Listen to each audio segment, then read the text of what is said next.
चंद्रपूर जिल्ह्याच्या राजुरा तालुक्यातील चुनाडा येथे 3 युवकांचा वर्धा नदीत बुडून मृत्यू झाल्याची घटना घडली आहे।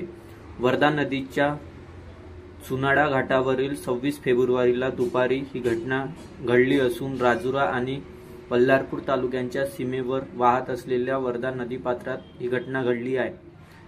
महाशिवरात्री निमित्त गावातील काही लोक नदी घाटावर अंघोळीसाठी गेले असताना ही दुर्घटना घडली आहे।